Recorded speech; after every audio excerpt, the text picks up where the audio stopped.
भीष्म पितामह के आखिर 5 तीर कौन थे? दोस्तों, कौरवों के पास भीष्म पितामह, द्रोणाचार्य, कृपाचार्य और कर्ण जैसे महान योद्धा थे। श्री कृष्ण की सेना भी कौरवों के साथ थी, फिर भी पांडवों ने महाभारत का युद्ध जीता। भीष्म पर यह भी आरोप लगे थे, उन्होंने अपनी पूरी ताकत से पांडवों का अंत नहीं किया, इसलिए वह पांडवों का वध करने में विफल रहे। कहते हैं जब भीष्म ने 5 पांडवों को करने के लिए सोने के 5 खास तीर तैयार किए थे, लेकिन दुर्योधन के एक गलती के कारण महाभारत की पूरी बाजी पलट गई। आइए जानते हैं भीष्म पितामह 5 सोने के तीर और महाभारत की एक अनोखी कहानी। भीष्म पितामह के नेतृत्व में महाभारत का युद्ध शुरू हुआ 10 दिन हो चुके थे। भीष्म पितामह ऐसे निपुण योद्धा थे जो कि एक दिन में हजारों सैनिकों को मौत के घाट उतार देते थे। हालांकि भीष्म 10 दिनों से पांडव की सेना पर भारी पड़े थे, लेकिन अभी तक कोई पांडव हताहत नहीं हुआ था। इससे दुर्योधन के मामा शकुनी ने दुर्योधन से कहा, भांजे, पितामह पांडवों से बहुत अधिक प्रेम करते हैं, वे उन्हें मारना ही नहीं चाहते हैं, अन्यथा निपुण महायोद्धा के लिए बहुत बड़ी बात नहीं थी। दुर्योधन भी इस बात को समझता था और भीष्म पितामह से खुश नहीं था। शकुनी ने दुर्योधन को भीष्म पितामह से सीधे बात करने का सलाह दिया। उसकी बात पर दुर्योधन आधी रात को भीष्म के शिविर में पहुंचा। भीष्म ने रात को दुर्योधन को अपने शिविर में आते देखा। भीष्म ने हैरान और चिंतित हुए। उन्होंने दुर्योधन से शिविर में आने का कारण पूछा। दुर्योधन ने बहुत रूखे और क्रोधित शब्दों में कहा, मुझे तो लगता है कि आप केवल लड़ने का अभिनय कर रहे हैं। आपका पांडवों से प्यार गया नहीं है। आप जिसे परशुराम तक को हराया है, आपके लिए यह पांडव क्या चीज़ हैं? उसने यह भी कहा कि युद्ध को 10 दिन हो गए हैं, लेकिन एक भी पांडवों का वध नहीं कर पाए हैं। ऐसा लगता है कि आप मेरे पक्ष में होकर मेरे काम और पांडव से अधिक हैं। आपको अपनी कर्तव्य निष्ठा याद नहीं है। दुर्योधन से ऐसी बात सुनकर भीष्म पितामह के दिल को बहुत चोट लगी। वे बहुत दुखी हो गए, लेकिन हस्तिनापुर राज के प्रति अपनी कर्तव्य निष्ठा से बंधे हुए थे। वे दुर्योधन से बोले, तुम व्यर्थ में मेरी कर्तव्य निष्ठा पर संदेह कर रहे हो। मैं कल एक ही दिन में 5 पांडवों को खत्म कर दूंगा।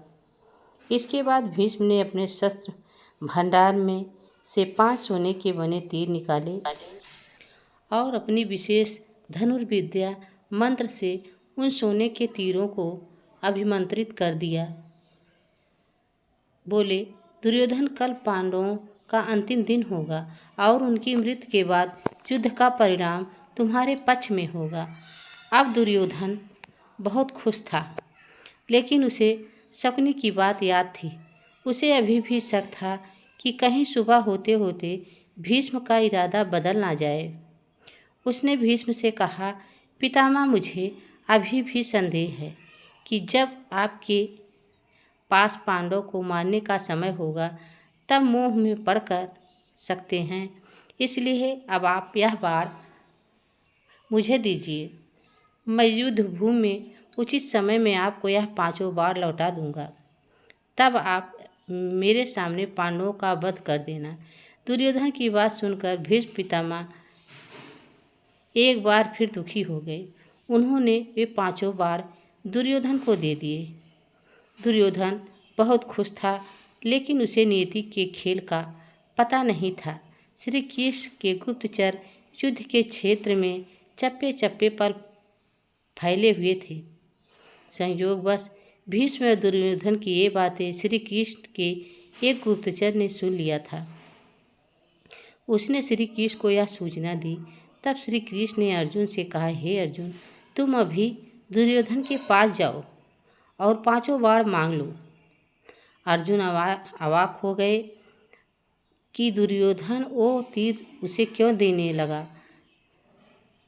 तब श्री कृष्ण ने अर्जुन को याद दिलाया कि कैसे अर्जुन ने एक बार यक्ष और गंधर्वों के हमले से दुर्योधन की जान बचाई थी।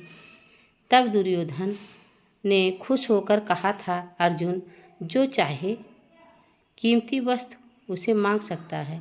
लेकिन उस दिन अर्जुन ने युद्ध दुर्योधन से कुछ नहीं मांगा था। श्री कृष्ण के याद दिलाने पर अर्जुन को भी इस घटना का स्मरण हो आया। अर्जुन दुर्योधन के शिविर में पहुँचे। दुर्योधन अर्जुन को अपने शिविर में देखकर चौकन्ना हो गया। फिर भी शिष्टाचारवश उसने अर्जुन के से आने का कारण पूछा। अर्जुन ने आने का कारण बताते हुए दुर्योधन से वही 5 बाण मांगे। इस पर दुर्योधन ने साफ साफ मना कर दिया। तब अर्जुन ने दुर्योधन को यक्ष और गंधर्वों के हमले से उसकी जान बचाने की घटना की याद दिलाई। अर्जुन ने दुर्योधन को अपना क्षत्रिय धर्म निभाने के लिए कहा। अब दुर्योधन वचनबद्ध था और उसे बड़ा पछतावा हुआ। अर्जुन की बातें सुनकर दुर्योधन ने 5 बाण अर्जुन को दे दिए।